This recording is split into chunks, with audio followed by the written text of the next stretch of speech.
Good afternoon, ladies and gentlemen. It is the 20th of June, 2021. Happy Father's Day out there to all the parents and to the SGWs out there who like to say, what's the fancy term? The person that impregnated my mother, something like that. Anyway, happy Father's Day. This is Fastball Sunday.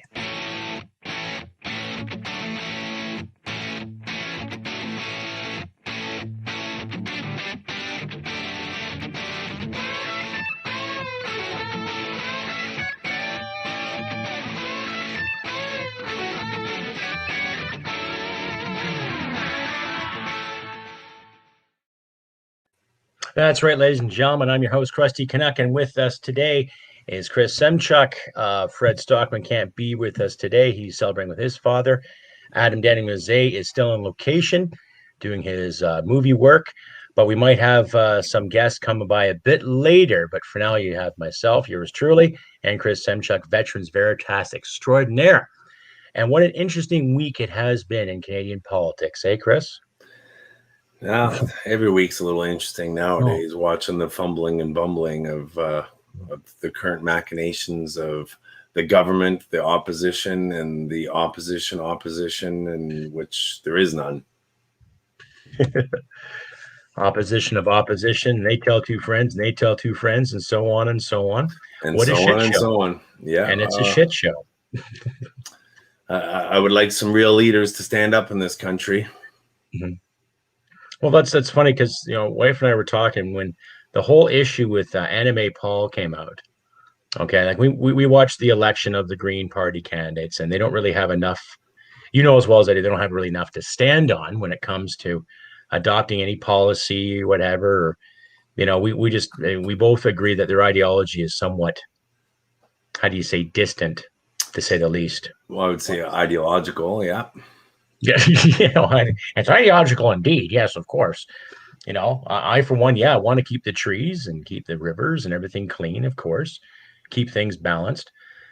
But what got me though was, excuse me, that one candidate ended up leaving the floor, crossing the floor to go with the Liberal Party, and I guess Anime and her were having a disagreement in regards to what's going on in Israel and Palestine. Now, personally, I really don't care. As much as, I want to see equality and fairness go across the board, fine. My concern is Canada and what's happening in Canada. Okay. Let the Middle East sort their issues out in regards to what your opinion is on this group or that group. It shouldn't reflect on your decisions and how to lead in this country. 100%. That's the thing, And the thing is, Anime Paul, okay, she's very well educated. She can speak English and French and Hebrew because she's Jewish, right?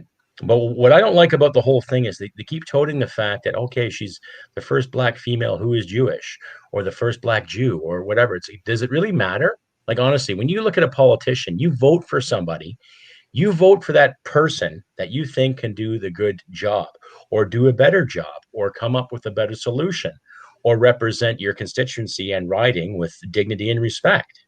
And integrity and credibility and honesty. And leadership and forthrightness and accountability too.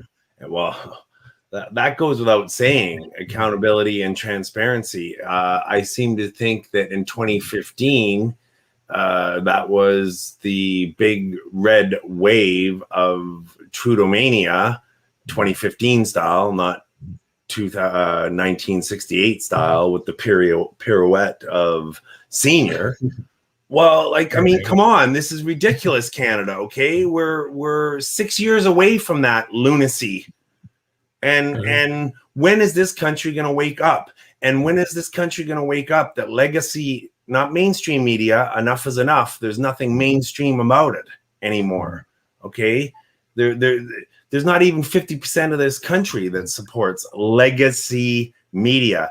And by legacy media, it is the legacy of the fact that those media outlets are controlled by the government, i.e. through the CRTC and the machinations of you need to apply to the government in order to get a license, in order to run any sort of media agency that goes through the government. That's what legacy media means.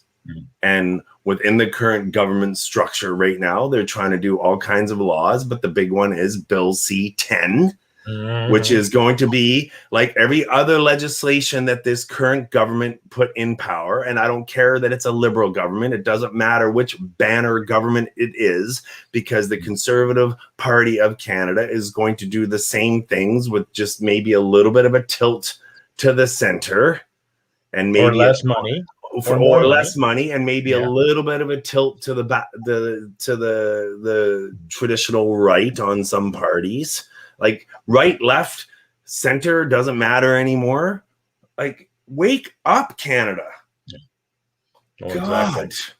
Wake up, Canada. Wake up, Canadians. The gig is up. Again, let's go back to 14 days ago where I did on my channel, Veterans Voice Veritas, Veterans Voice Chris Semchuk, did an interview of a 95-year-old D-Day veteran that fought with the British and then came to Canada and then fought for us in the Korean War. Didn't go viral. Didn't go anywhere. You know, my channel, I have loyal subscribers. You have loyal subscribers on your channel. It did its thing. Amazing man, Tony Elliott. What the heck, country? What the heck? What else happened on June 6th? That's been viral. That's all we've been talking about.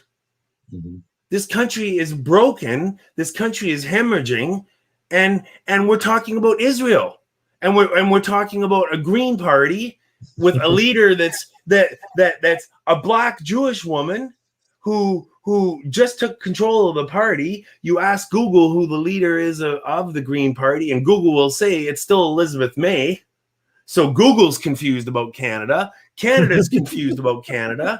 We still got M103 on the books. Which, who motioned M103 in the party? And for the viewers out there that don't even understand how the parliamentary system works in Canada, which is probably not a lot of your viewers, because your viewers are engaged, my viewers are engaged. But if this does go to a wider audience and they don't understand, because most Canadians don't even understand how our parliamentary system works, M103, is a motion in the House of Commons, a motion, a parliamentary system motion. It's just a motion for Islamophobia, anti-Islamophobia, of which there's no definition of what Islamophobia even is, etc., etc., etc. That was done in 2017, 4 years ago. How come no member of parliament has even stood up to put an anti-motion to the motion of M103? Like, what is going on in this country? Well, that's the thing. It is a motion, but it was also promoted heavily and deeply that we saw. And more people were afraid to speak out against that motion because they'd be deemed as Islamophobic. Exactly. And and it's not. I'm not going to condemn anybody here who is religious. I don't care if you're Muslim, Christian, Jewish. I don't care if you worship the sun in the sky or the monkey gods or a bag of lemons. Or a druid or whatever. I don't care. Do your thing, man. Before we carry on, special guest tonight. Sorry to cut you off there, Chris. Yeah. Welcome, everyone. Jilly Davis, writer extraordinaire, reluctant, separatist, the reluctant separatist, reluctant rebellion. Whatever. Can you hear me? Can you hear us, Jilly? Oh, no volume. No volume. We can't hear you. Can you hear us, though? Give me a thumbs up. Okay. Something with the volume, anyhow. Adjust accordingly. Anyhow, Jilly Davis, vocal extraordinaire, Canadiana at its finest, intelligence galore. So, welcome to the panel, Jilly. So, all right. So, we can't really hear anything per se. But please, ladies and gentlemen, if you have any questions for myself, Jilly, and Chris, please ask away, and we'll put it on here, and we'll get an answer to you as best we can. Today's topic is basically the week in politics in Canada and how everything is going, especially how Miss Anime Paul was pulling the race card and all this stuff. Now, what gets me, though, is that here's a person who is very well educated. Okay, that's the thing. The more academia that I could actually tolerate, and speaks 3 languages: French, English, and Hebrew, of course, right? I'm assuming that she's a staunch Judean.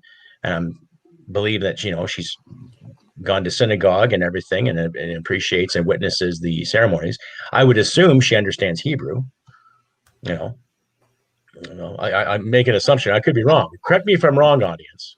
Not all Jews speak I'll look Hebrew. it up. Oh, there you are. We hear you, Jilly. You can hear me? Okay. Yeah, not all Jews know Hebrew, but many do. Okay. So she probably does. I mean, I would think, but it's not everybody. Well, see, that's not every Catholic can speak Latin too, right? Most of them can't. Well, especially not anymore after Vatican II, but Yes. The Vatican? I remember that line. Why do I think of that line from Blazing Saddles? Through the Vatican? Sorry. I know in Dublin they were fighting, or in the south of Ireland they were fighting against the going away from having the what is it called, the services, whatever, in English. Latin. Yeah. They were mad because they wanted to keep them in Latin. Mm-hmm. This is a country who barely can speak English, but that's good old Ireland. Well, it's up and down like a bad habit. You say that's right. It's right. There you go. And I mean, Scotland's worse, but. Hey, he actually is from a town not far from where my dad grew up. Oh, really? Well, yeah, like 2 towns away. So I'd say he's probably one of the best actors on the planet. Max Peach. Well, hey, I got time for Liam Neeson. If he wants to sit and have a beer, we can talk about life and stuff too. And growing up in the Irish Isles and dealing with the old notoriety there. Max Peach asks us, tells us, Crusty, our number one priority should be removing the notwithstanding clause from the charter. I would agree. That's a slippery kind of a slope, though, because it's an invasion. Well, the notwithstanding clause was put in there by Lougheed to try to protect the West and some of their concerns. It's been abused, particularly by Quebec, but it was in there to kind of save things until we could fix the Constitution. The only problem was the Constitution was never fixed. It was only supposed to be in the state that it's in from like 1982 and for a couple of years when they were supposed to fix all that crap, and they never actually did. Later. Yeah, exactly. That's the problem. Later. Well, and that's the problem with our government and the way that it's working right now is that it doesn't fix any of the problems. There's umpteen different problems. And there's a lot of what do they do whenever they have a problem? They set a committee to go and look at the problem, but they don't actually do anything to fix it. Look at the murdered and missing Indigenous women. Prime example of absolute lunacy. And more committees. They weren't actually listening to the people involved, and they wound up pissing off a lot of people. And then what did they come up with? Oh, let's just call it genocide, instead of actually doing something about the problem and looking into what's really going on and what has been historically going on. Yeah, go ahead. Well, no, it is. It's and Max Peach there, the road to hell is paved with good intentions, and these committees are always, paved with good intentions, and then and inserted with the politics, and anyway, also to answer the question of which languages Anime Paul speaks, and this is according to CBC Kids. Okay, gotta love the fact that our tax dollars are. Gotta love that our tax dollars are paying for CBC Kids. 5 important questions that you need to have answered about Anime Paul, according to CBC Kids. She speaks 4 languages: English, French, Spanish, and she also speaks Catalan, which is the Catalonia language, which is the separatist language of Spain. So interesting. That's unusual. Okay. Interesting. Very cool. See, I stand corrected. My audience, I stand corrected. That's fantastic. So she's a brilliant mind, has a great education, but then pulls the race card. Yeah. Bravo. And race, woman. Oh, of course, yeah. Race, woman, religion. Black. No Koopa. Okay. Yeah, exactly. That's what I'm gonna flog myself. 3 out of the 5. Well, I'm not trying to belittle any politician who wants to run. I don't care what party. I have my views against the liberal brand now, which is a joke. It's nowhere near the liberal brand of the 80s. When I first started understanding politics, the parliamentary system, was liberal. It was more laid back, more, let's be reasonable about these things. And the conservative back in the day, they were very strong and stringent and understand the church, and we can't spend this money and all this. And no one cared about the bloc. And the NDP had a decent foundation when it came to looking after working class people. But now I can see everyone's done a total 180 and then some in regards to conservatism, so-called liberalism, and whatever ism the NDP is referring to now. Let's call it victimism, because every time we turn around, everybody from the NDP talks about being a victim and being oppressed, and yet every time they're on their taxpayers' soapbox, I like to remind them, if you're a victim of racism, how the hell did you get elected? Well, really? If there was rampant racism in this country, I doubt they'd even have a platform or even a chance to run. The way they talk about racism, how it's everywhere in this country, how would they get a platform then? Well, and it's not just the NDP. I mean, you've got the Liberals who are playing the victim card, and you've got the NDP playing the victim card, and how it's like a race to the left. Well, so how can Jagmeet out left the Trudeau with the identity politics? You can't out left me, damn it. That seems to be what it's about. And then the Conservatives are just trying to get in on the party. It's like, really? Could we have one party, please, that's actually standing up for Canadians and listening to Canadians? Because I'm not seeing it right now. Well, I'd have in to Parliament.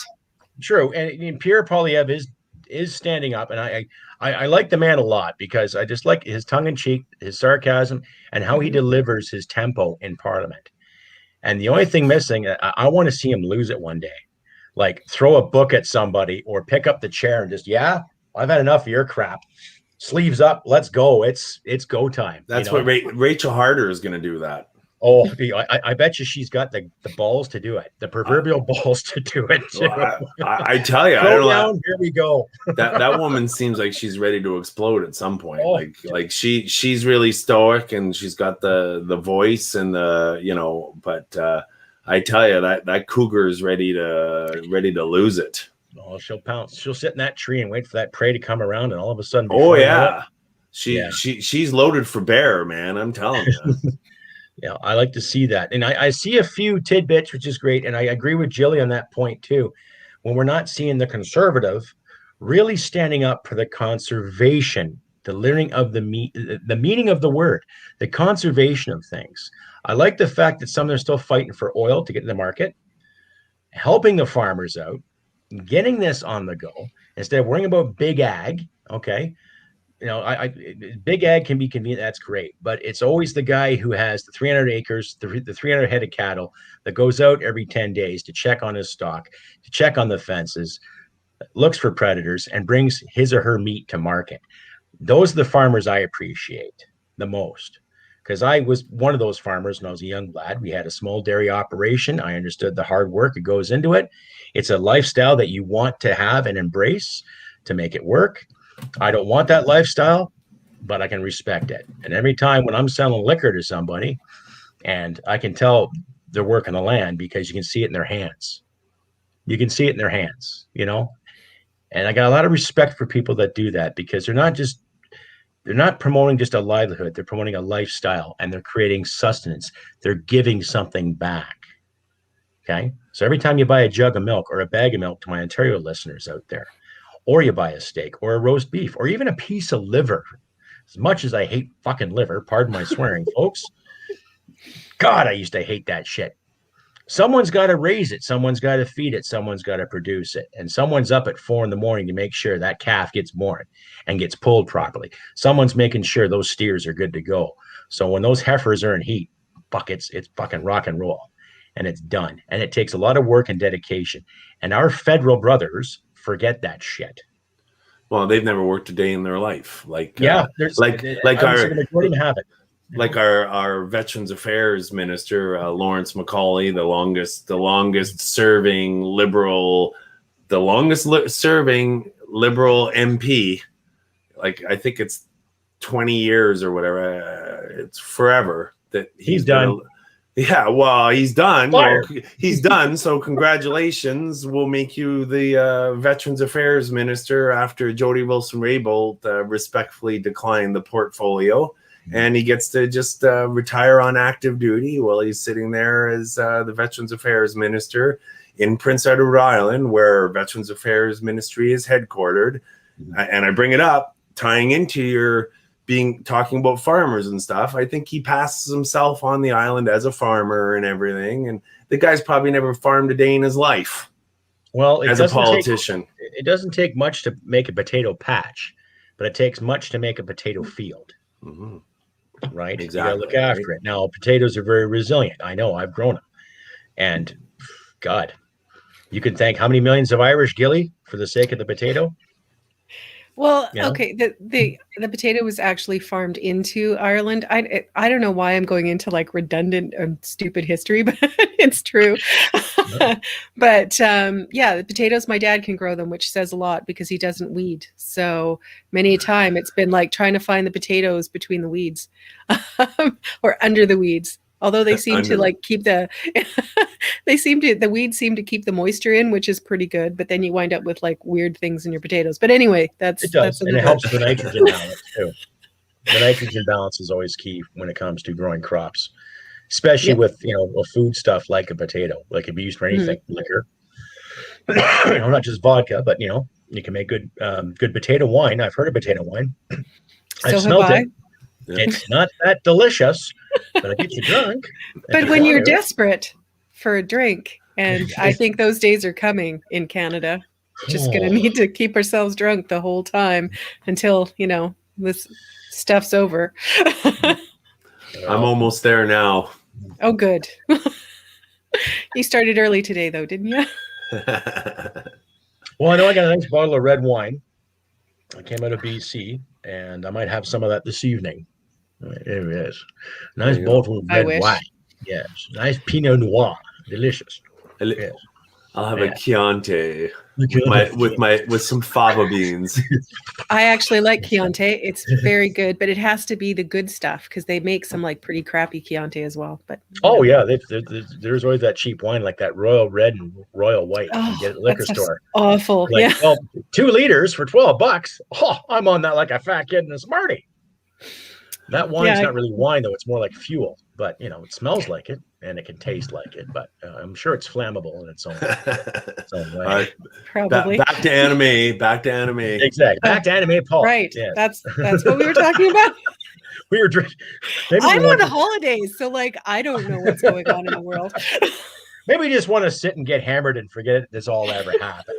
I think that's what most Canadians want to do. Yes, I think so too. Can we go back to like I don't know, maybe 2013, 14? Nice. 14 would be it wasn't a great year for me, but politically, I think it was tolerable. Better. It was better. But the more of the anime thing, it's still because I did an episode yesterday on the show, and I gave her the Canadian Polar Vortex of Bullshit Award. I'm going to start making trophies up sometimes, and maybe I'll just mail them to these people's offices on a whim. When I start generating some good income with the podcast, I just might do that. But no, I gave her the award for the simple reason is that, okay, maybe there is infighting going on in that party. It doesn't matter how many delegates or who's behind the scenes or behind the closet or who's peeking out saying, boo, exactly. The moment any politician, I don't care how educated you are or what your background is, the moment you start pulling the victim card, doesn't matter about race or your gender, you'd be hard pressed. I think, Jill, you can back this up. You'd be hard pressed to find any institution that would deny any female the ability to get a job and to thrive, just like any man. I've never had a problem, and I know a lot of very powerful women in very powerful positions, so it's not really a problem. And they got there based on merit. Yes. Assuming. Yeah. So it wasn't like, well, here, because you're a female and you got 85% on this exam back at this institution, here's your office and you can look over Bay Street and see the lake. Well, and that's the whole thing, right? If you start giving away positions based on how many victim points you have, then the person who's getting that position winds up, I don't know how they can live with themselves, quite frankly, because I couldn't. If I'm getting a position because I'm female or I'm oppressed in some way, or, imaginary oppressed, because that's really all it is in North America, well, in most of the Western world anyway, then how do I know that I actually deserve that position? How do I feel good about myself going into that job? You know, whenever I know other people that are far better qualified than I am, Well, we're looked over, we're screwed Ask over. Patty Haydu. Well, exactly. And I couldn't do it. I mean, if she can, good for her. I don't know. Like, I think she sucks at her job. And why would you hire like just, you know, that much? Yeah. Like Just a Teresa cat. Tam and so many others that we've got that we're having to deal with now, that just makes you crazy, because it's like, okay, could we get somebody that actually knows what they're doing instead of pretends to know? And just because you've got the right apparatus in your pants is, you know, or imaginary apparatus or lack thereof, whatever the case may be. Like, what does it matter? What matters is what's between your ears and how you can use it. Well, Colin MacArthur says, do you want to read that out loud, Chris or Jilly? I'm not going to. Well, I can't, so. it's all because of the tickets. Tickets? Yes, the tickets. It's all because of the tickets. Come get your tickets here. That's right. Really, to tie this all together, I'll use a good example of when I was in the United States and I was stationed down working with them. Okay. So affirmative action, I don't know if it's off the books in the States now, but affirmative action was on the books when I was down there, 2004 to 2008. Okay, and it applies to the U.S. To DOD as well. So while I was down there, the unit that I was working at was an Air National Guard unit. Okay, so the members of that unit would be activated up to full-time orders, so they're working there full-time. So essentially, they're full-time, even though they're Air National Guard, and then they would also be like reservists, like in the Canadian context, just to give some general contextual nature. So we had people in that unit who were women and African American. Okay. Who were well below their age group. Like the American system is very in their military because it's so big and everything, and it's up or out in their military. Like you must get promoted by a certain age time, and you must. If you don't, then see you later. We will no longer employ you in our military. Okay, so that also gives enough context. So there was quite a few members in that unit who were ranked higher than they ought to have been for their age group based on their gender and skin tone. Okay, and they struggled within that unit, and not because anybody, you got promoted because of affirmative action or because of your skin tone, because that's not how the Americans operate. They don't even, it's such a big structure and everything. They don't even think about that stuff. That stuff is in the past. Are you with me? Like, I mean, when was affirmative action put in place? In the 60s or whatever? Like, 60s, it's 70s. Yeah, right. It's like a thing of the past. But I tell you right now, those individuals that were in that category were very aware of their status because of that. Okay. And it weighed heavy on them every single day they wore that uniform, and every single day they performed in their roles that they performed.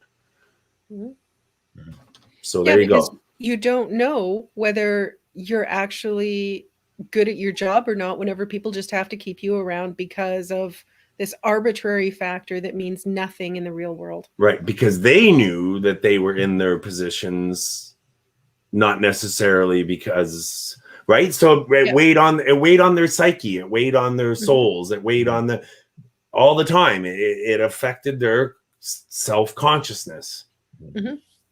And their confidence would be compromised too. Because they didn't rightfully earn that position. You'd always have that self-doubt in your head. You would be constantly carrying that around and second-guessing yourself because you don't know if you actually have the skills and capacity to do that job, if you know the only reason that you're in it is because, or like whether you know it or not, whether you are like whether you're aware of the fact that it has to do with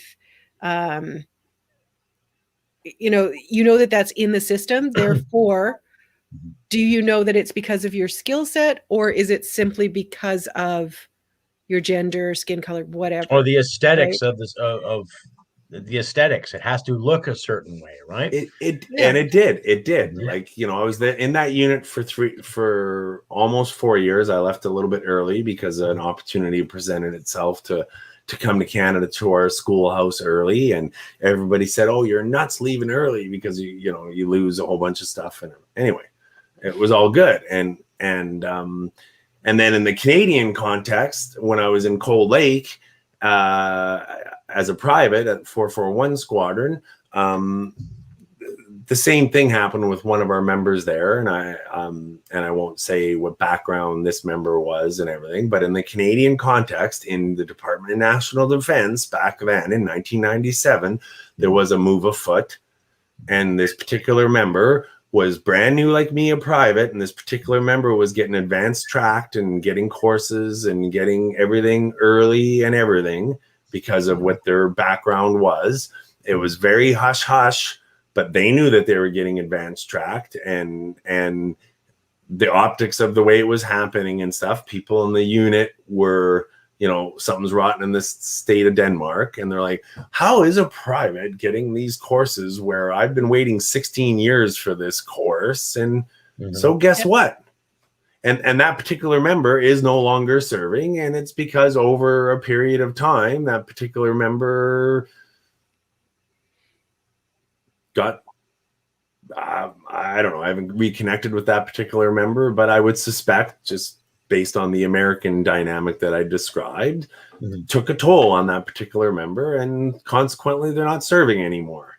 So and that's the thing. That's the thing. It's not good look at the for weight. it's organizationally, it's horrible. It kills organizations. It not just in a military context. It does nothing for cohesion, for group dynamics, for anything. It's just regular meritocracy, and like, just let things go, let people work together and sort themselves out together, and humanity will be much better for it. It's not good for the individual. It's not good for the group that they're working in. It's not good for the people that you're meant to serve. It's a failure on all levels. Forcing anything in a human dynamic, whether it's 2 people, 3 people, 4 people, 5 people, is just, it's social engineering, and it doesn't work. So why are we pushing it in Canada? Well, I would suggest that this whole political dynamic in Canada is a manifestation of something way worse than what's actually going on than politics. And it's some sort of World War III by other means that's been going on for a while. And it's just playing out in the political realm. And Canadians don't really understand it, or maybe do, and are too afraid to actually see it and talk about it in those types of terms. They don't want to be deemed as a sexist or misogynist if they speak out against it. Well, yeah, right? But that's the thing. Don't speak out about it in those terms. Speak out about it in the terms that it's World War III by other means, for the love of God. Like, it is. It's getting to a point where we as adults, we're in our 40s. We're not young spring chickens anymore. But we're also sensible. We are also raised with scruples and morals. Exactly. Our parents did teach us, little Johnny, you want to get ahead, you're going to have to work your ass off. And you have trouble understanding this subject matter or that subject matter, you might have to work a bit harder to do it. Okay. In my teen years, I realized, I really hate mathematics. I cannot stand it. Right. But the way mathematics works, and you can verify this too, Chris, is that it's always going to be there. Regardless, it's not going to be one of those subjects that's just going to go off in the cuff, off in the distance. Not like home ec was. Home ec to me was a necessity. Really. How many people do you know, let's say, are about 20 years old right now, and they can't cook a basic meal? Every single one of them. Honestly, I've met a token few. Okay. I've met a token few. They don't understand the concept of putting a pot of water on a stove and boiling it to either make some hard-boiled eggs or to make some pasta or some rice or even craft fucking dinner for that matter too. No, everything. Right. You just put it in that box and push some buttons, and then it comes out and it's done.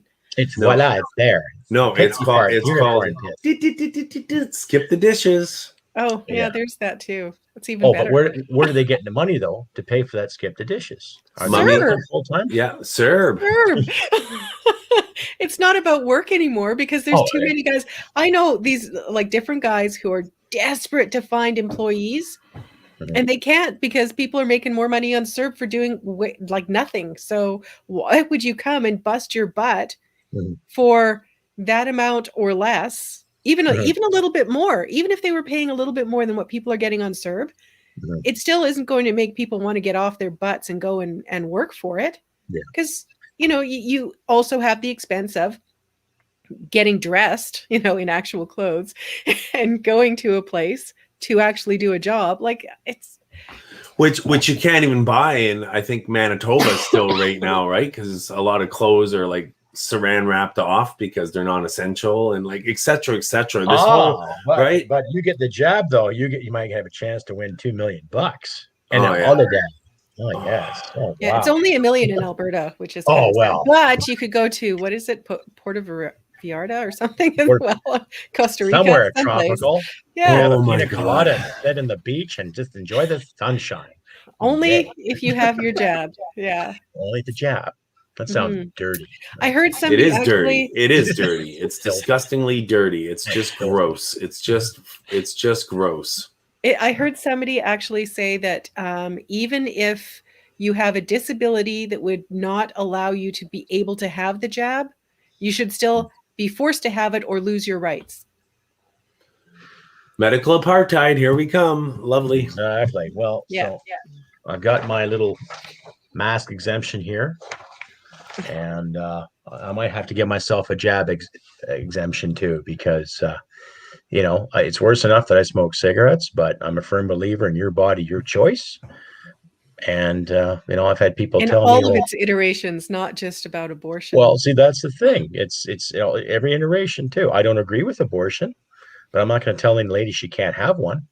It's your decision. You live with the consequences, just like I had to live the consequences of cigarettes and alcohol abuse at one time in my life.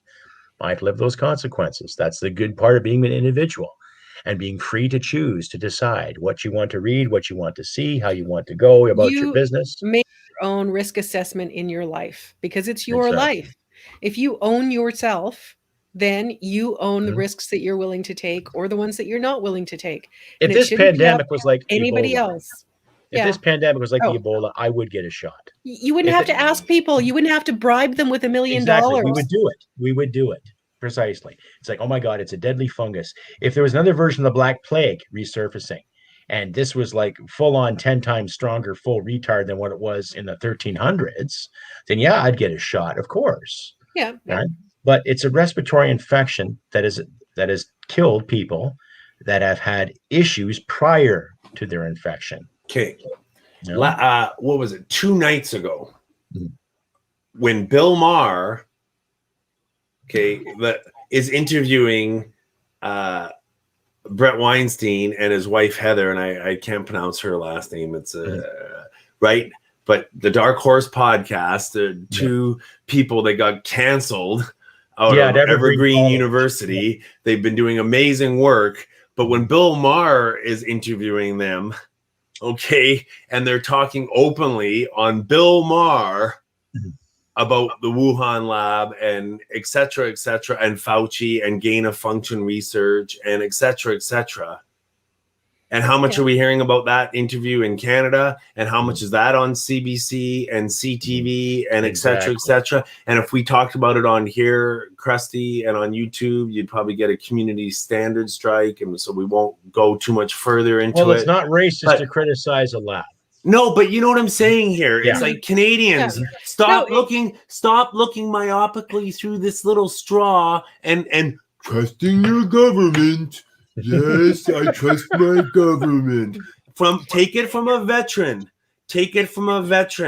Stop trusting your government. When You Derek heard it here, Sloan, kids. Honestly. Yeah, the Derek Sloan one is the one I'm thinking of. The most popular CPAC video ever of all time. Yeah. And the MSM, Zippo, not a thing. I tell you right now, everybody should be paying attention. Like the one question that from High Politics, I can't remember the girl's name, but she is that journalist from High Politics. She is good. One question, but she is a good journalist. She has done a lot of good work too. That journalist.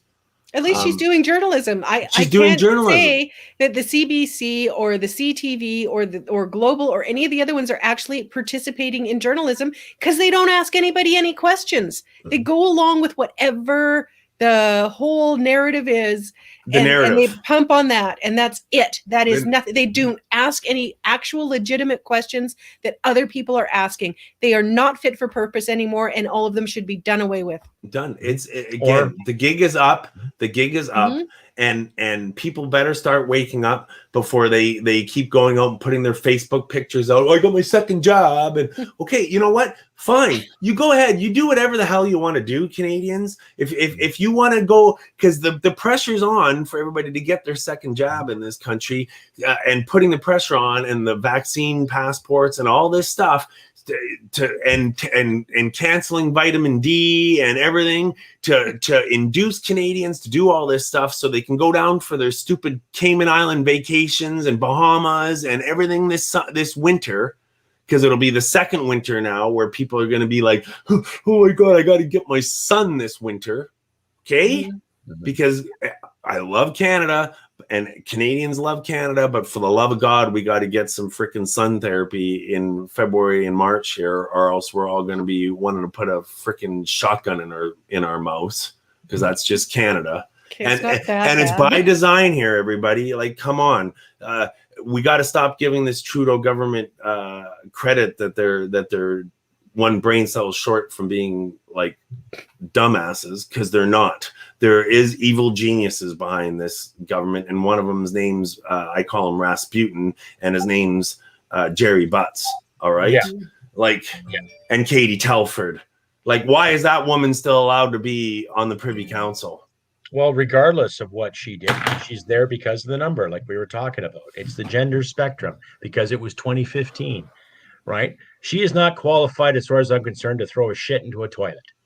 Well, she is for what she's doing, she's throwing a lot of shit around. Oh, no doubt. And she knew exactly what was happening with everything, sexual misconduct cases. Everything. Exactly. Harjit Sajjan knew exactly what was going on with these conduct cases. Okay. Well, it was Katie Telford that had said to Jody Wilson-Raybould during the SNC Lavalin thing that we'll do more op-eds. Exactly. So she knows everything that's going on. So does Butts. There's several of them that do. Most of them we probably don't even know their names because they're smarter and have stayed out of the limelight in some way. But there are all kinds of people that are working all kinds of machinations and making an absolute mess of things. And whenever, just because it pisses me off so much, my MP, Pat Kelly, great guy. I call his office, and even if I don't ask for a phone call back, I generally get a phone call back. Chris has spent 3 years trying to get hold of his guy to talk to him about some Veterans Affairs issues. Nothing. Not like it took 3 years? 3 years, I think it was. 1,236 days. Exactly. To just get a telephone meeting with the guy, that is absolutely reprehensible. How can you possibly represent your constituents if you won't even talk to them? And that is the Liberals. I mean, my guy, obviously, Calgary, so conservative. I don't, and every MP I've ever had has always given me a phone call back. Even Ralph Klein, at the top of his game, I sent an email. I got emails back from him. Yeah. And I'm here too, my area, my riding. And when I was having my troubles with getting my papers not sorted out with Veterans Affairs, it was Damien Carrick's office that gave me a boost. Thank you. And even when the COVID pandemic started lingering its ugly head, I think 3 months after the fact, they called our home personally. How are you guys doing? Are you guys okay? You know, and I commended them on that effort. Right. But it makes a difference. It makes a difference. It gave me an insight of professionalism and proper leadership. Gave me an example too, as someone who aspires to get into the federal game. Okay, gave me an example to reinforce that. Okay, achieving professional competence, Yes, which they did, and I salute them for that. And I even said that, Damien, too, and I called them about C10. What's this shit that's going to go on here? Like, this isn't right, because if C10 goes through as it's planned, every one of our podcasts, this show, my show, your connections, Jilly, your connections, Chris, and out there in YouTube land and Facebook land and Twitch land, a lot of Canadian content is going to be compromised in the name of protecting Canadian content. Well, and I read protecting Canadian content. Come on, I watched Bill Bob the Dog C10. too. I know how it works, you know. I actually read Bill C10, which I don't think many other people have actually done. The part that you can read, because there's apparently all these secret ones that aren't even in the thing. Now, they keep adding, pulling out to it all the time. As it sits, it's like, it's confusing. It looks like a big nothing burger. So I can't imagine, like, those pieces that are hidden from the public must be pretty horrendous. And the parts that are in it, I would have to go through something like 6 other bills to figure out what they're changing, what they're putting in and taking out. But because, like, after reading it, I'm going, okay, this doesn't sound like much. There's a few things that are kind of like not well defined, but it doesn't seem like too terribly much. So what else is going on that we're like losing our shit over this? What's the thing going on over here? Because there's got to be something else. Yeah, exactly. And that's what they keep doing. They keep putting like something that we're all screaming about while they do something else that is far worse. All of the rights and freedoms that we have lost because of the judiciary and because of them just throwing stuff out because of COVID is insane. And because we're so worried about COVID and we're all focused on that, we're not seeing all this other stuff that's going on and all the freedoms that we've lost over the past year. And they're justifying it because of COVID. Well, Jilly, all they're going to do with the bill is like they've done with everything else. It'll be 10 pages long and it'll divert everything to the CRTC. And then all the CRTC policy, procedure, and doctrine will be like...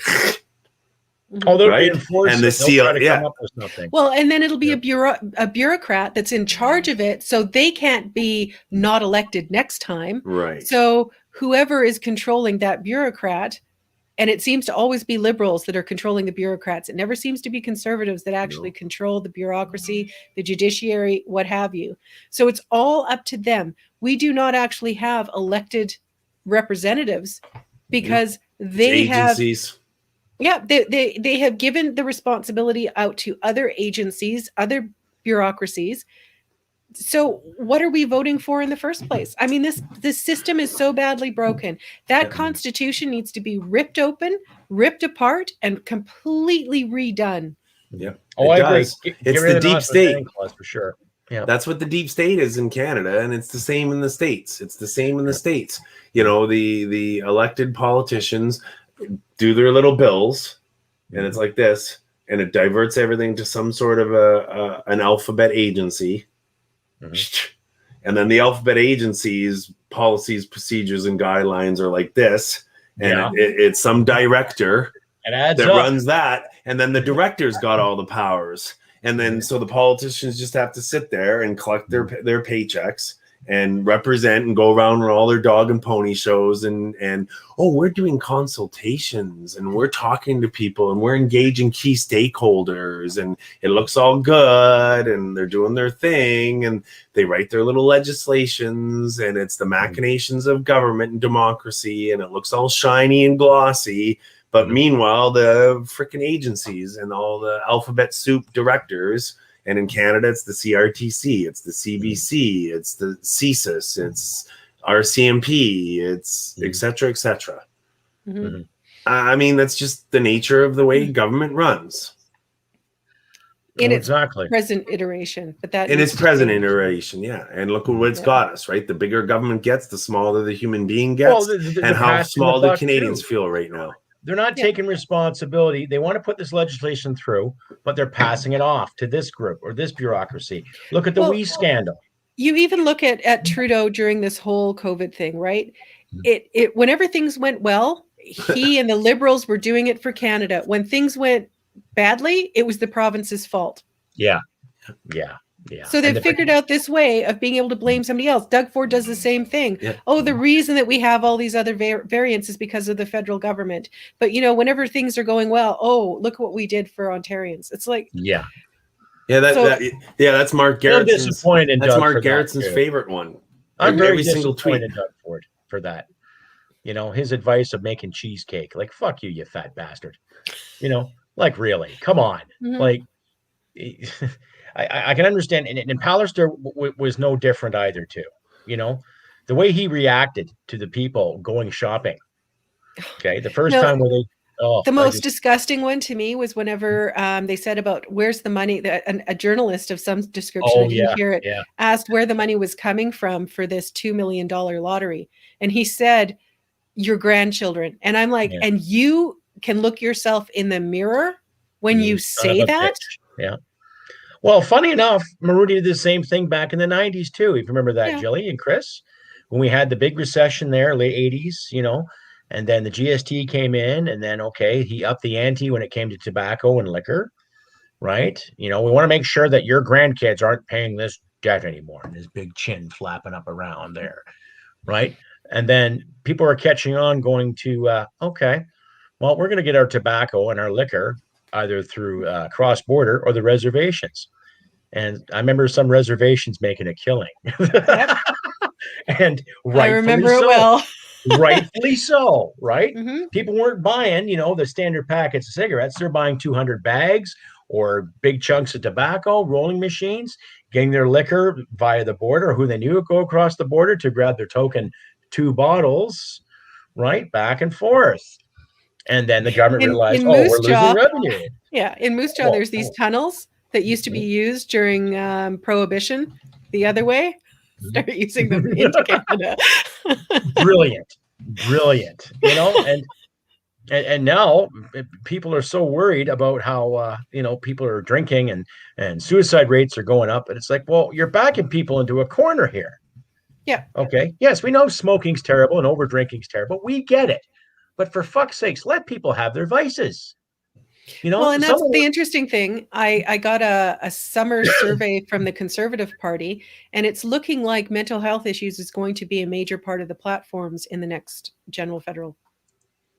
So, well, of course. Well, maybe talking about it, but are they going to actually do anything about it? No, because and if they do, it'll be throwing a whole bunch of money at it and saying, "Oh, we got online this and we got online that and we got this and we got that." But are they going to actually open up proper mental health beds? Are they actually going to put money at proper mental health services? Because that stuff was all taken away at the first big rounds of hospital cuts in like the 90s, when the first wave of healthcare bubble started to happen with the baby boomers starting to age up and everything, and our big holy grail of our free healthcare in Canada, and the actuaries were looking at, ooh, this is expensive. And we got a big bubble coming that we're not going to be able to sustain.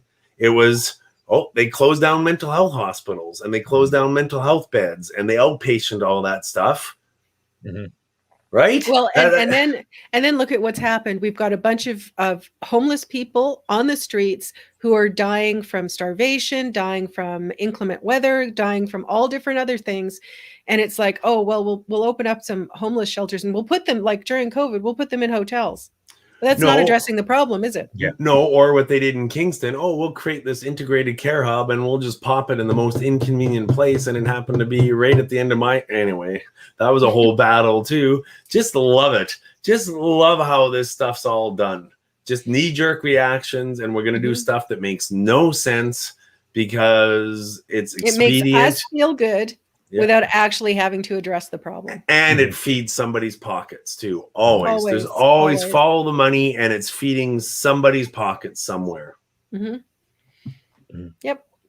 So now the question is, though, how do we begin to fix these problems? Because we know they're there. We all know. Everybody in this audience knows that we've got these problems. These are them. So now what do we do? Well, we could say in theory, okay, elect the right people to do it. Other than violence, But it the right comes people down to have to run. that's the thing. Good luck, Crusty. Oh, well, we'll see. We'll see. Once we get the thumbs up, the election's going, I'm going to be hitting the ground, getting my signatures, and I'm going to be campaigning via the back of my pickup truck. I've got a speaker, I got a microphone, and I'll be getting a Veterans Coalition Party flag to wave proudly. And I'm not doing it as a member of said party. I'm doing it as a Canadian that gives a shit about my constituents. Right on, man. That's where Because it I starts. fought for this country. You fought for this country. Jilly, I'm sure you know lots of people that fought for Canada too. She is fighting for this country. Well, she is. Yes, In my own exactly. little You way. are too. The power of word, power of the pen is still relevant as far as I'm concerned. Okay. And you, my audience out there, you go to work every day, you pay your taxes, you've paid your share of taxes. Time is now to start fighting for what we call Canada. We are inclusive. We have been inclusive here for years. Yes, we have our dark chapters. We have our dark histories. The whole 215 people that have been discovered in Kamloops, that's just a start. We need to investigate that. And there are still people alive from the 1960s, 70s, and 80s who had an idea, who knew, and that includes the clergy. It doesn't matter from the Catholic Church, the Anglican, or Presbyterian, or United. Okay. And there's also backbenchers who sat in all parties too at that time and knew, and pardon my French, did sweet fuck all about it. So we need the hearings, proper hearings, and to delegate who the hell is responsible for that. Okay. So we can forget about it. And I'm not saying forget it, but reconcile as we should as a nation. And I would also like to see the First Nations maybe take a look at their responsibility in it as well. Because when you're pointing one finger, there's also three pointing back at you. So they also have a history as well. And we're all in this together. We're all in this together. So when you're pointing a finger at what happened on one side of the equation, right? Guess what? You have your own culture and your own history and heritage. And so what was your culture doing back then too? And something that has to be remembered, and I know this from reading history, is that back in the day when some of these schools were set up, it was because the native people were starving. Exactly. Yeah. So in some cases, yes, there were some very bad reasons for these put together, but they were also some good reasons as well. There were some really caring people that were trying to do the right thing and trying to help. On both sides. On both sides. And they might have gone about it the wrong way at the time. And we have to expose that too. Exactly. We have to look at it with a logical and reasonable idea of what was happening at the time in context. So that we have a good idea of what actually happened, why it happened, and what we can do to rectify the situation now. Because there are damages done, there are scars that are left behind. But if we continue to throw salt in those wounds or try to ignore them, they're just going to continue to fester. Exactly. We have to be honest and upfront, and everybody take their own responsibility in it and go, okay, this is what happened. This is what we need to do in the future. And we need to come together on those things that we can agree on and then move forward. Because if we keep looking at the differences and what tears us apart, we're just going to keep being pulled apart. We cannot allow that to continue to happen. Well, we have to find that common ground. Well, we do. I agree with that entirely, Julie. And we also have to look at what started this all off. Ground penetrating radar. Yes. Oh, okay. And I think there's somebody in this group right now who knows a few things about radar and stuff like that. You know, maybe. And one or two things. Maybe one or two things. And geez, I don't know. Isn't it convenient that we're never likely under the current context is going to be able to look into the real story of the whole story to confirm the whole story. So you know, it's just every single element that is getting stirred up by current contexts of cancel culture and everything. You can't even get to the truth, even if you do have a rational, logical discussion about it. Story, though. Not to cut you off, Chris, but how many people pounce on that story? Now, I'm a firm believer in reconciliation. Of course. I have nothing but respect for the First Nations because the history how they taught the coureur de bois how to navigate the rivers and the land, how they showed the first settlers of Samuel de Champlain and his conglomerate when they came to Ontario and set up trade routes and everything. But in the same sense, I agree. When it comes to ground radar, if there's evidence of those bodies there, yes, let's find them, dig them up. What happened? Yes. What happened? But we're not going to be able to. Well, no, because everything, it's the idea of cancel culture. It's that everything is wrong until, like, you can't discuss it because it's not a safe place to discuss it because it could trigger somebody. And it's like, no, if you can't face the facts, if you can't really look into something and find out exactly what happened, what's going on, and discuss it and figure out some ideas, then you're going backwards instead of going forwards. You can't handle the truth. You can't handle the truth. Regressing. There you go. Yeah, exactly. Well, yeah, and what has been happening? Well. What has been happening? Our society has been regressing.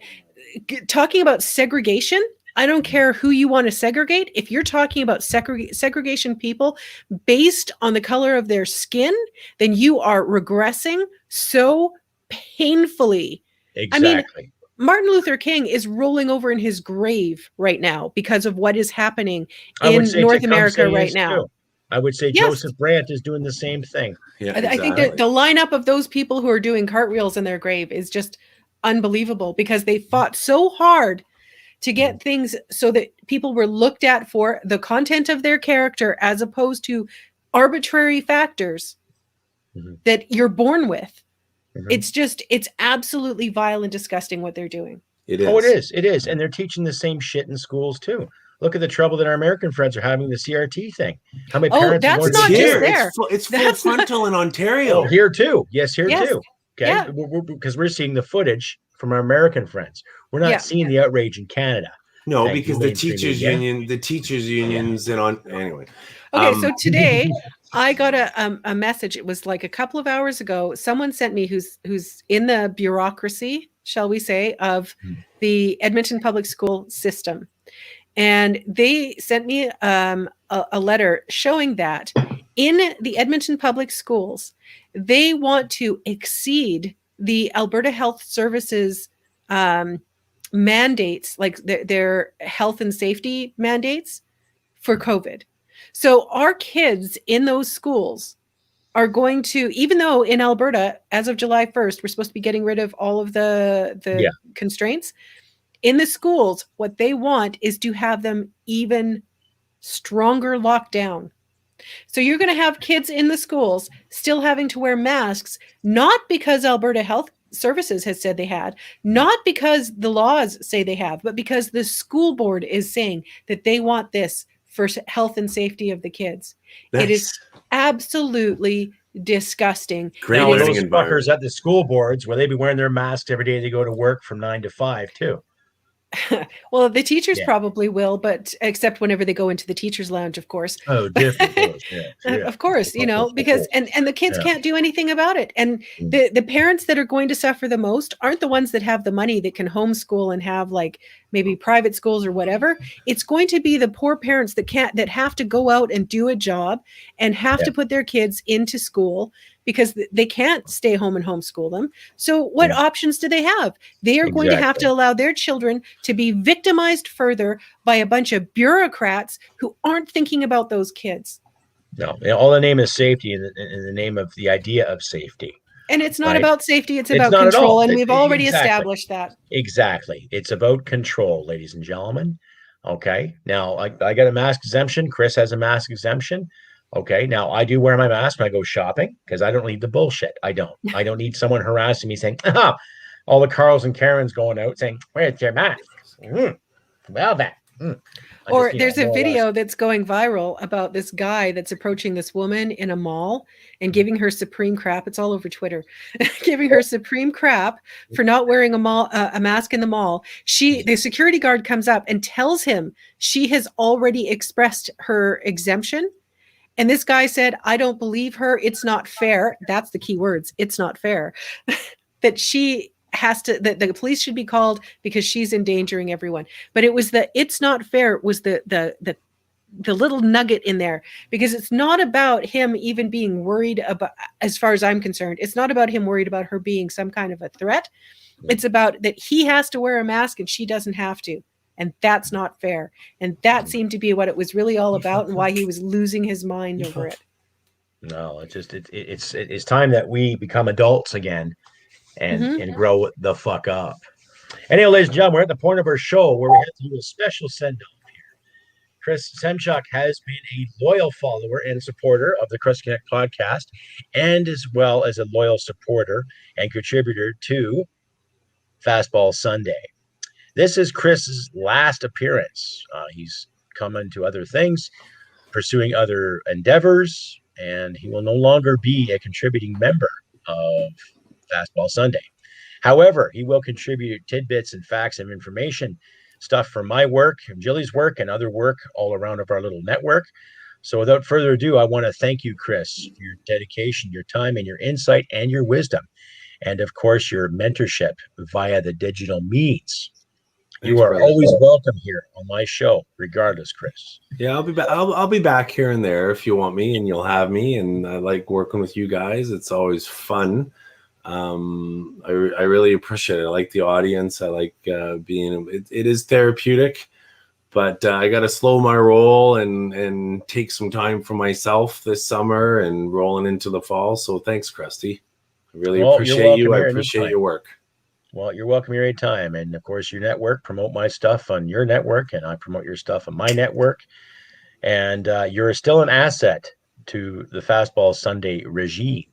Thanks, Crusty. So your wisdom and your encouragement is duly noted. And if I could give you a medal and a promotion right now, I could, but I don't have that means. Anyway, I can give it. I can maybe fax you a beer sometime. We can sit and have a cold one. Bitch about the Queen, bitch about Canada, and make some fun of our American friends. Well, be looking forward to doing that the next time I'm out in Alberta for sure, brother. Definitely. I'm looking forward to hooking up out in Wainwright, and who knows, maybe it'll even be during election time. Well, maybe I can get you to do some campaign work for me too, maybe. Right? Yeah, I'll do that for you. No problem. Well, we'll see what's going on once we get the thumbs up to start campaigning. So we shall.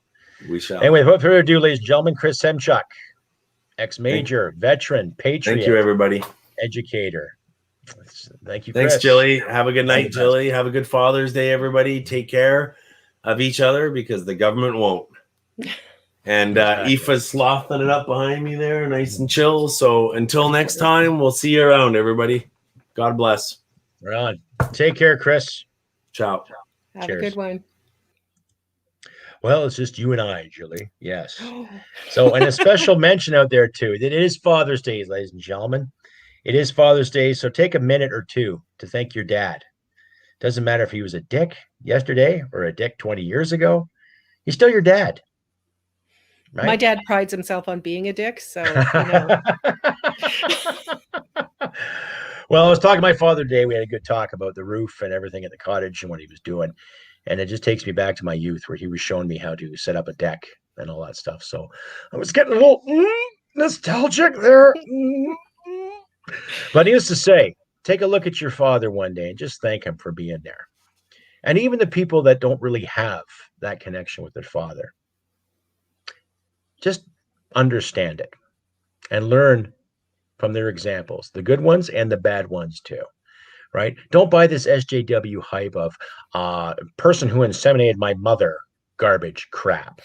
It parent takes a one man. And parent two. That's right. Birthing person. What the fuck is that? Should we go down that road? I don't know. Well, there's still time, Jilly. I think we can. But anyway, take a time to thank your father for all the work that he has done for you.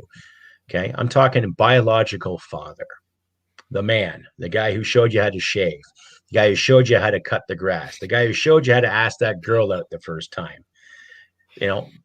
Whatever stereotype or even what's going on today. Or the one that all your friends would say, we can't do it because her dad will kill us. That's the guy that, always had your back. Exactly. And to all the dads out there watching right now, hey, give your boy or girl a hug. Tell them you're proud of them once in a while. Give them a pat in the head. If you got to raise your voice to do it, so fucking be it. Time to adult up, folks. We can do this. Anyway, carrying on. I'm with Jilly Davis, writer extraordinaire, Canadian patriot, and the reluctant separatist, too, based on your book. Please tell my audience about your book, too, Jilly, if you can. Oh, let me see here. I think I have one sitting around here somewhere. Okay. Which is shocking because I did actually bring one, you know. Oh, nice. That's it. Outstanding. It is called Wexit, the Reluctant Rebellion, and it is about Western alienation and the desire to separate from the rest of Canada. That whole movement is a little weird at the minute. And it's hard to explain right now because there's sort of 3 layers to the Wexit movement. Some people don't even like the word Wexit, so they want to kind of disassociate themselves from it. Understood. Yeah, so there's a movement, the Wexit movement, that is not a political movement. That's sort of just a citizens kind of a group that's trying to move towards separation because they don't see any way of staying within Canada. Then you have the federal party, which is called the Maverick Party. Yeah, I've heard of them, yeah, Jay Hill is the head of that one. And that one is looking promising, but again, it's sort of, it is a separatist party. So why we have a federal party for Western separation, I'm not entirely like that's still a concept I haven't completely got my head around. Well, I'm still trying to figure out why the bloc exists too. Yeah, well, so there you go. And maybe that's kind of what the kind of hole that it would fill is sort of the block for the West. And then, of course, you have the provincial parties. So in Saskatchewan, the Buffalo Party did very well in the last provincial election. And then we have WIPA, or let's see here, Wild Rose Independence Party of Alberta. It's a really, WIPA is way easier. They are actually doing a leadership race right now. Paul Hinman is the front runner. I really like Paul, so I'm hoping that he wins, but that won't be determined until mid-July. And then hopefully by then, with 2 years to go before Kenny is up for potential re-election, I'm hoping that WIPA, comes out strong, because even if it's not a matter of separation, having WIPA in there, I think, is going to do some really good things for Alberta, because it'll start bringing those powers out of the federal hands and bringing them back to the provincial hands. As it should be provincially, especially when it comes to provincial resources too. Yes. And as far as I'm concerned, I think the gun laws should be given to provincial jurisdictions. Well, see, that's in Canada, it's kind of weird because the way that we were set up, whenever Quebec was sort of taken over, because it was taken over at a certain point. And what happened then was that they already had codified law based on the Napoleonic Code. So they were allowed to keep their civil laws, and the criminal laws were kept as over all of the provinces, which sort of was meant at the time, I believe, just from logic and reason, was to kind of tie us all together in a cohesive whole, because otherwise you could have other provinces having all kinds of different laws that wouldn't necessarily work in that kind of a situation. However, down in the States, they have each state is they're responsible for a lot of their own laws. So, but that's a different kind of system as well. Well, you could do the same thing up here. And based on our population and based on the spending power that the gun lobby does, that's every industry. That's from the guys who actually mill the steel to create said firearms, to the people that collect, people that shoot, the people that get together and hunt. The industry alone would benefit if it became a provincial thing, because then again, you could have companies that can move. Let's say if Ontario got full retard and said, "Oh no, we're not having any more guns. That's it. Come to Alberta. You can set up shop here. Look at people you can employ." Yep. See, that's the thing. And I would say gun culture in Alberta is just like oil culture. It's there. Yeah, it's there. It's not going anywhere. It's not leaving anytime soon. And I received my license in the mail. I followed the rules. I renewed everything. I'm good to go. My paper is in order. That's fine. and that's part of my campaign too. It's that if you own a gun, okay, great. I'm not going to bother you. You don't own a gun, I'm not going to bother you either too. But you get something illegal, someone hands you a firearm and it's illegal, i.e., it's been stolen or you stole it, we're going to have some problems. Mm-hmm. And especially if you use that to commit a crime. Yeah, just like that happened in Toronto recently. Well, they just had a shooting in Toronto recently. 2 little kids and a young man were shot at a birthday party. I think it was in Rexdale. Now, correct me if I'm wrong, especially my audience too. I think Rexdale is still a well-to-do neighborhood in the GTA, or is that Rosedale? I'm not sure, but regardless of the origin of this party or not, there was a birthday party, little kids, family members, and there was a shooting. And 2 of those little kids were hurt, and a young man by 21 or 23 was hurt too. Nobody died, thankfully, but there was that shooting. And of course, our liberal overseers will use that as an excuse saying, oh, there's so much violence in Canada. No. Well, and you and I, Jilly, know it's bullshit. So.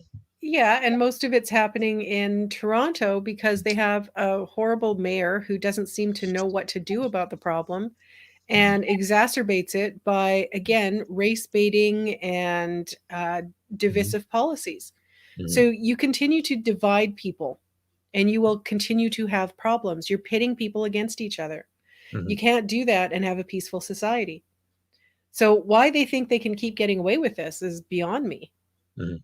But I mean, again, historically, we have had that issue, East versus West, where a lot of, and I mean, even for me right now, there is a situation now where it has come to my attention. It's not like I didn't know, but it's been reinforced recently that I, for my own personal reasons, for medical reasons, I'm going to have to move to Ontario or Quebec. Those are my 2 choices because some of the accesses that I need to certain clinical trials and what have you, the new up and coming medical procedures, medications, what have you, that would help to treat my condition, I can only get access to in Ontario or Quebec because they're not being approved by Health Canada in the rest of the country.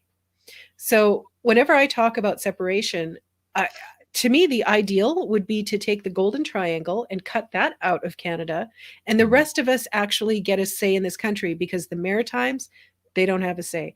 The far north don't have a say. BC, the prairies don't have a say. And even those outside of the that Golden Triangle, the outlying areas of Quebec, the outlying areas, the rural areas of Ontario, they don't get a say. It's these everything north of North Bay, I believe, it gets it up the chuff when it comes to every federal election, right? Because North Bay and south of North Bay is cottage country for a lot of people that live in the GTA, a lot of people that live in parts of Quebec. Even when you go east of there from North Bay and stuff, I used to take that route all the time when I went back to base after weekend leaves or other leaves and holidays. And you would see the lush land and the lush properties that are always owned, usually by people in that direction. And I'm not condemning anybody who's well-to-do or has made a fortune, but when it comes to voices that matter in our federal conglomerate, they're the ones that get heard. They're the ones that get things done. Yep. And that's a hard pill because I was born and raised in Ontario. I love cottage country. I love the rural farmlands. I love playing outside as a kid. I enjoyed it. We were lucky, I guess. I guess you can say we were privileged. I hate using that fucking word so many times because but we were privileged to live in this country because it is an incredibly beautiful, well-endowed country. Exactly. We are like just rotten with resources and opportunities. And unfortunately, we have had governments and bureaucracies who have not managed those things well. And it's an absolute sin how badly this country has been run and how region has been pitted against region and people against people. And that's not going to end well. And it's really frustrating because I do love this country. I love the concept of Canada. I've lived outside of this country enough to have seen places that don't have the kind of rich resources that we have here and the abilities that we have, the knowledge, the people power that we have, that we could be really living very nicely in this country if they would just let us. Well, of course. And they don't want to let it because it's a matter of control. They will look after their lobby friends. They will look after their interests, right? Look at what the relation they have right now with China. They don't want to upset the Chinese, yet they know nothing but the two Michaels. Yeah. Right. And as far as I know, that Huawei executive, whatever her name is, I can't, she's just basically being monitored. She's under house arrest. She can still go out and have dinner with her friends. She can still gallivant around. She just can't leave the country. But then what are these two Michaels? What are they going through? Probably are they being re-educated? Are they? It's going to be like a bad episode or a bad rendition of The Killing Fields. Hanoi Hilton, perhaps. Well, in China, they have no respect for life. And I'm not saying the Chinese people. I'm saying the Chinese Communist Party. Yeah, and that's not a racist statement. Communism doesn't care about people. They have no. It talks this big game about being humanistic. And I mean, I'm doing myself another brain injury because I am actually reading The Great Reset by Klaus Schwab. Yes. Schwab, yes. The ultimate of James Bond villains. But anyway. And Blofeld? It just reminds me of the dude with the cat, Dr. Evil. Dr. Evil, yes. That's who, he walked off the celluloid. I'm just saying. But anyway. The book, it's interesting because it talks about stakeholders with the implication that stakeholders are the human populace.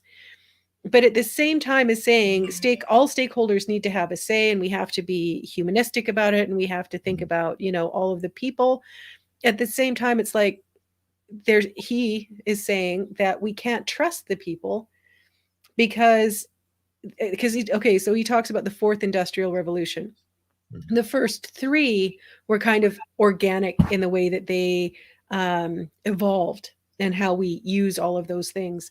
And the fourth one, we have to control it and we have to plan it because the planet could die and there's unfair allocation of resources, blah, blah, blah, blah, blah. And it's like, well, now you're talking about a controlled economy and you're talking about being paternalistic towards the common person.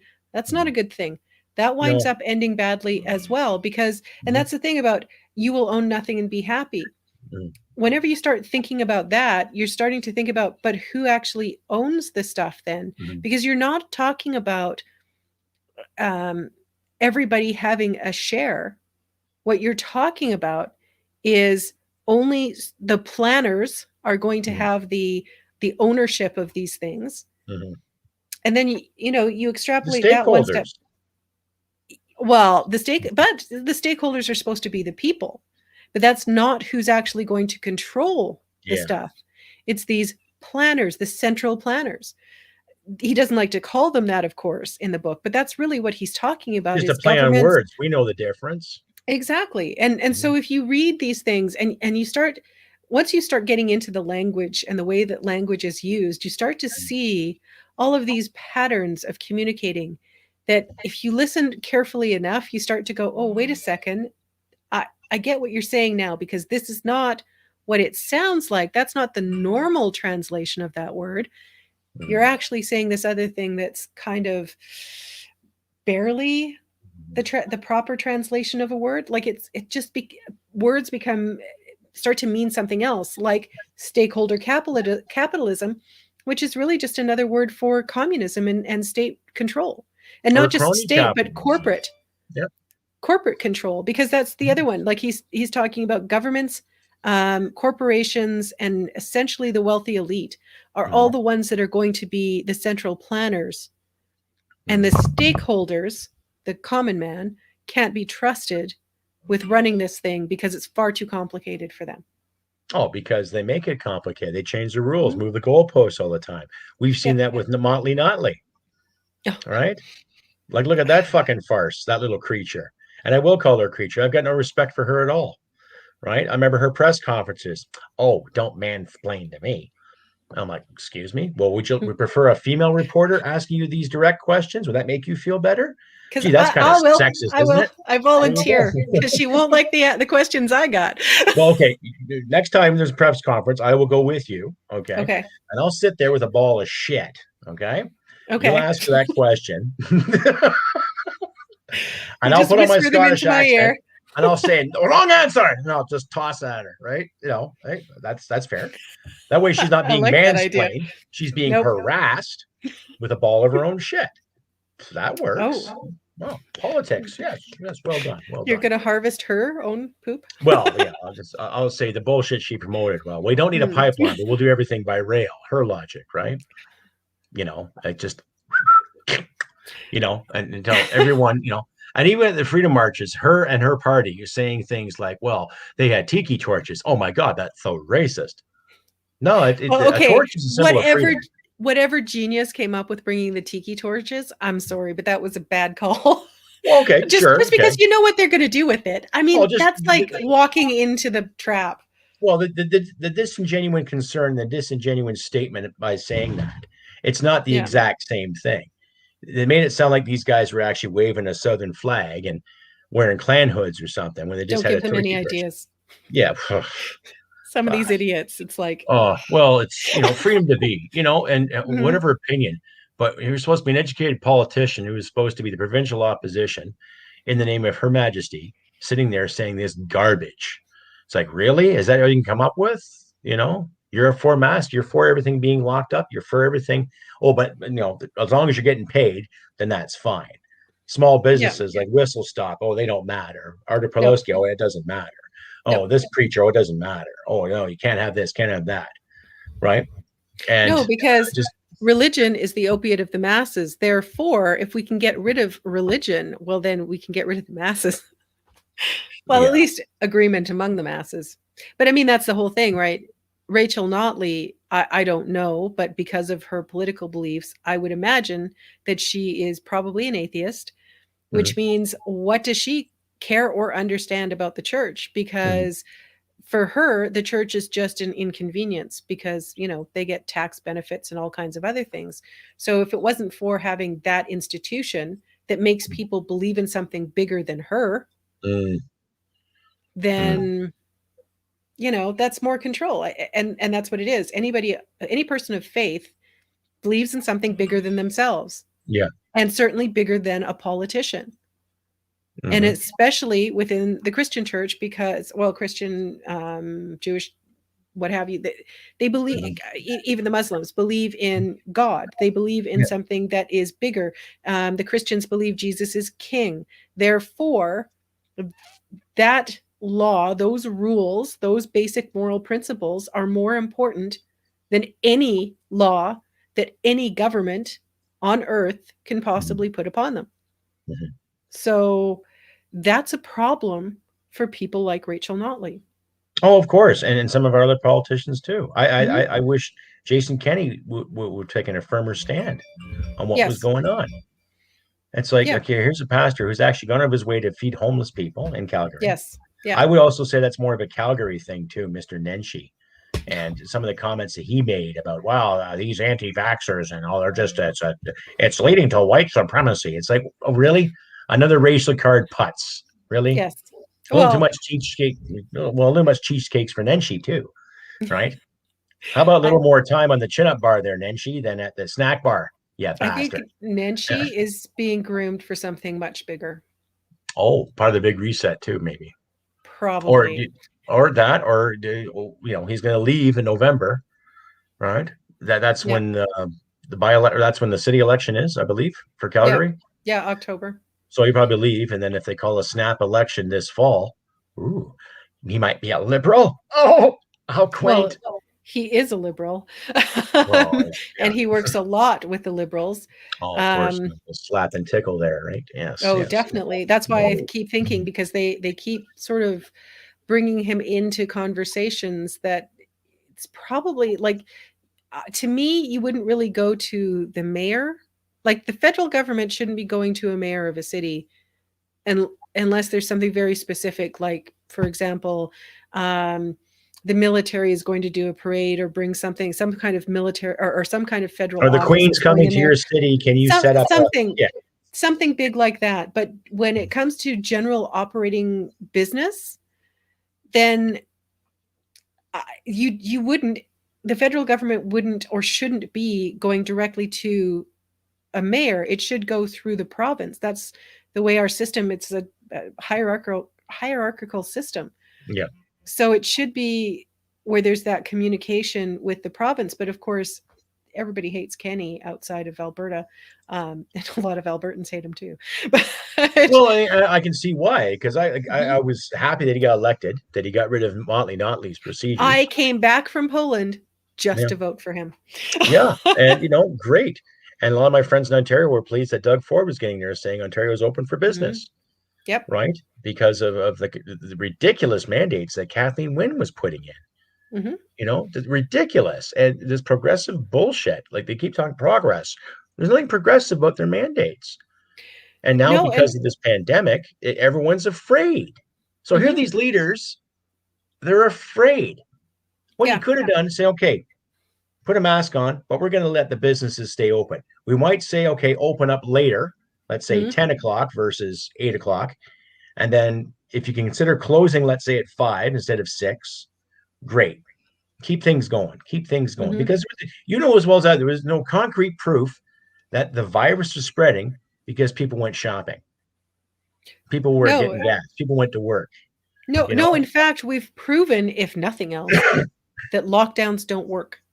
Exactly. I know they keep saying, it would be much worse. It would be much worse. But the math isn't factoring out, because there are other places that didn't lock down, and the death rates and the case rates are about the same as in places where we did. So it didn't work. But here's the other thing that bothers me the most. During World War II, was Churchill saying, be afraid, hide in your homes? No. The whole mantra was stay calm, carry on. So we shall fight in the streets.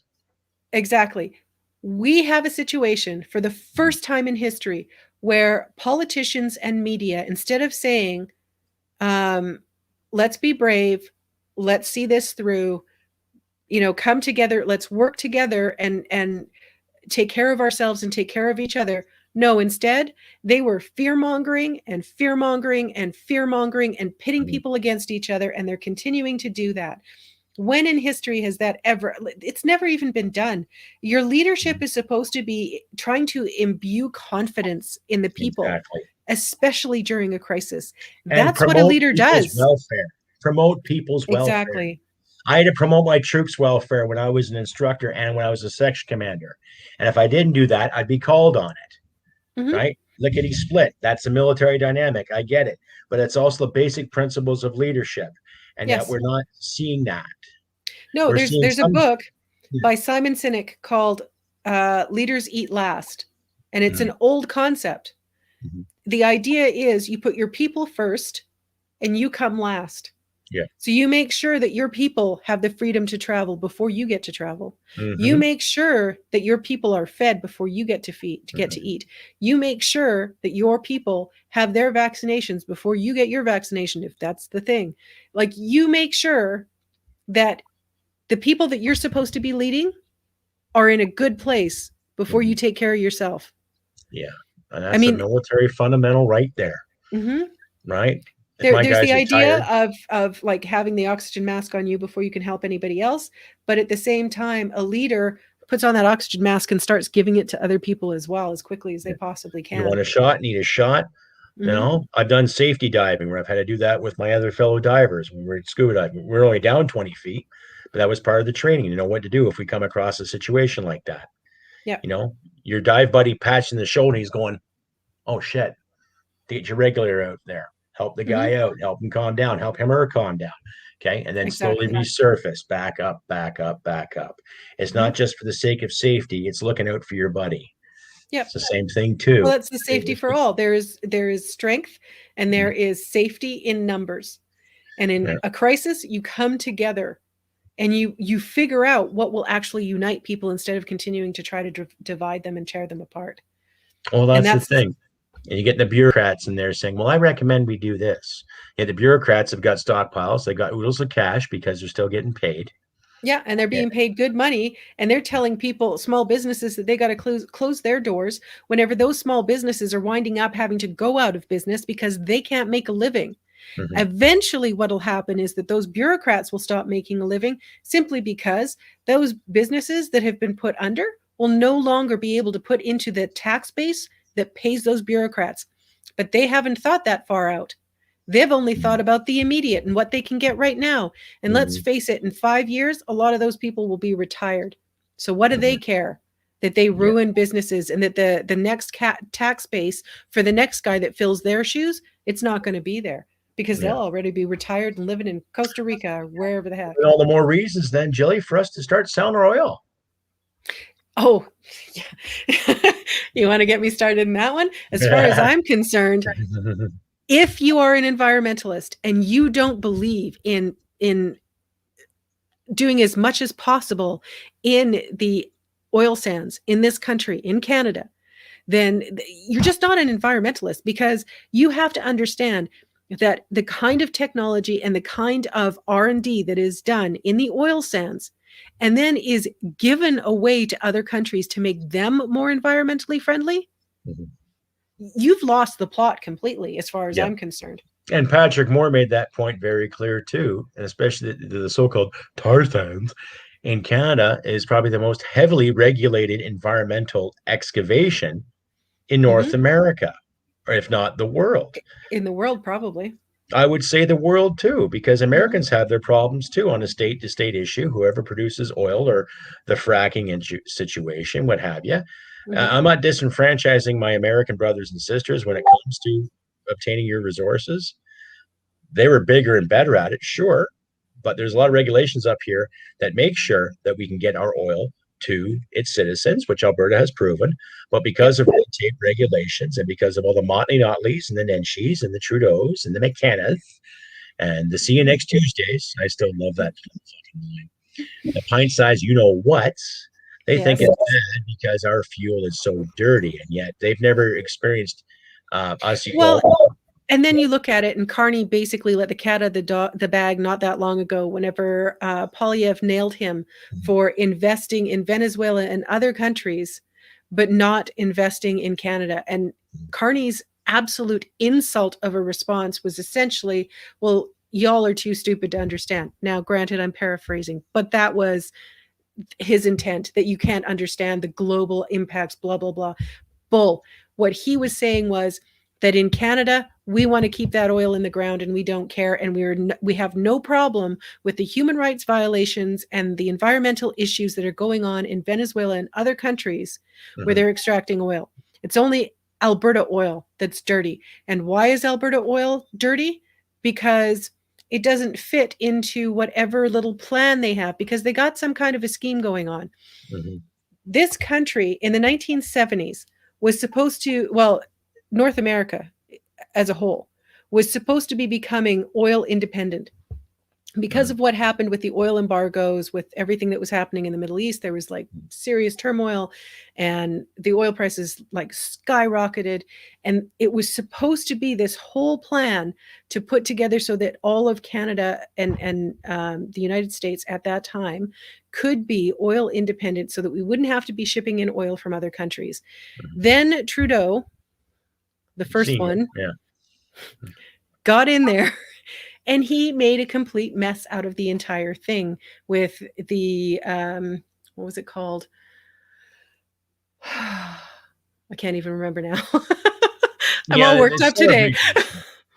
But it was basically, he was extracting the money and the ability for Alberta to, because Alberta had foreign investors, mostly American. And Trudeau's whole idea with Petrocan and the whole 9 yards was to essentially dissuade the American investors so that we could have all the oil for ourselves. For Canadian investors, open market for Canadian investors. Yeah, yes, that was the idea. But the other thing he was doing was saying that any investment that went into Alberta, if you did that investment outside of Alberta, you'd get like 3 times as much to help you start up.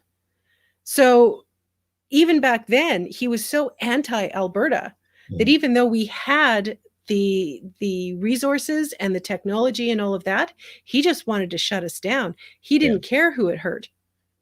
And it wound up hurting the entire country. See, the big thing about Canada as a whole is in the West, we have a ton of resources and the ability to extract those resources. We have technologies, we really work hard at being able to make the best out of extracting our resources and yet still taking care of them. In the East, you've got manufacturing and amazing ability to manufacture things. Unfortunately, those two types of economies often kind of work against each other because it affects the dollar and international trade and all of that kind of thing. But I still maintain that if we were to work together, we would be so much stronger and so much better off. But it just seems... God, yes. And there's lots of people in Ontario that I talk to that would love to see our oil economy thrive too, because once Alberta thrives again, there's a division of the wealth that does go there. But I would like to take the equalization model and smash it and report it properly. Properly, meaning that I don't want to see Quebec get $13 billion while Alberta gets it up the chuff. The taxation in that province alone is just ridiculous. You talk to anybody who's lived in La Belle Province, especially some of my old army buddies, they will tell you some of the ridiculous taxes they've had to pay on provincial level, plus the federal taxes too, if that matter. So if one province of 8.5 million people gets $13 billion, you would think $13 billion, you would think a lot of these programs they brag about would be looked after. But no, there's all this surplus. Well, if there's all this surplus, why can't Quebec pay this? Oh, no, you don't understand. See, more excuses for La Belle Province again. Yeah. When a lot of who's getting rich? Because it's not the average Quebecer. No, it's not. It's not. It's not the person that goes and works at the machine shop or who runs an arena or who runs a small dairy farm on the St. Lawrence or someone who actually fishes in the St. Lawrence, if they still can or not. It's not the average Quebecer that enjoys a can of Molson X and watching Les Habitants kick ass. It's not the people who love watching Madame de Neige at the winter festivals and put these festivals together. It's not the blue collar Quebecers that get paid. It's part of the Bloc. It's the separatist movement and whoever's higher up in l'Assemblée de Nationale, or what we call the provincial legislature. So we know the steps that they take. It's just, I know a lot of Quebecers are pissed off with that. They don't, Yves Blanchet, as far as I'm concerned, he's smart and great, but it's always about. And he's fun to watch. Oh, he's hilarious. He just has that look in his face. And I don't like a little, and even just the way he says things, it's hilarious. I love watching him because he's so extravagant. He's like a little mafiosa. Little kingpin. He's the pinky ring. Probably shouldn't say that, but yeah. Well, if any of my Quebecer friends are watching right now, this is not a diss on the culture of Quebec. This is not a diss on la langue de français. This is a diss on the lackluster, poor leadership and the victimhood that some of your leaders like to promote, right? And we here in Alberta, and I'm from Ontario, so I'm not an Albertan by birth. I'm an Albertan by choice, and I'm a Canadian at heart. So put that in the pipes and smoke it, ladies and gentlemen. Any last words, Jilly, before we shut this down for another successful fastball? Just take care of yourselves and try to do whatever you can in your community to make your community better, because that's where it starts. Definitely. Well said. And yes, to my audience out there, you can find my podcast on crustycanuck.ca. I try to put at least 2 episodes up a week. I do video now. Thank you to StreamYard and that service. Fantastic. So I try to do videos and the audio at the same time. So you can either watch my podcast on YouTube and other social media platforms, or you can still find me on podbean.com. Just look for Crusty Canuck.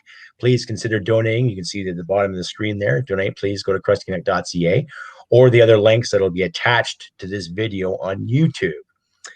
Let's see. It's Father's Day, so give your dad a hug, give your dad a call, tell him you love him. Happy Father's Day. Happy Father's Day out there to the fathers that are watching this show. And I want to thank my guests, Jilly Davis, for making an appearance here. And of course, you're welcome here too. If you can stick around when I shut this down, I'll give you some more instructions and stuff there later too, Jilly, if you'd like. Okay. Perfect. And like I say, I've been Crusty Canuck, and I want to thank my audience. Without you guys, I would not be around. So I want to thank you all for the kind compliments and the emails and the gestures, even the bad ones, even the bad bits, because you just keep fueling my fire. Right? That's the thing. So I've been Crusty Canuck on this beautiful 20th of June, 2021. Once again, happy Father's Day to all the fathers out there, and my dad too, if you're watching. Love you, Pop. Take care. Take it easy on that roof, right? And please pay attention to my community page on YouTube and Facebook for updates. I might have an episode up on Tuesday or Wednesday in this coming week. But like our friend Adam used to say, and Mike, keep your powder dry, keep your cracker hard, right? And what I always say too, look after your friends and loved ones, help your neighbors out in these trying times. And remember, humanity and merit wins the day. Take care, and we'll see you next time. Probably about 2 weeks from now. Mark in your calendars, folks. All the best. Take care.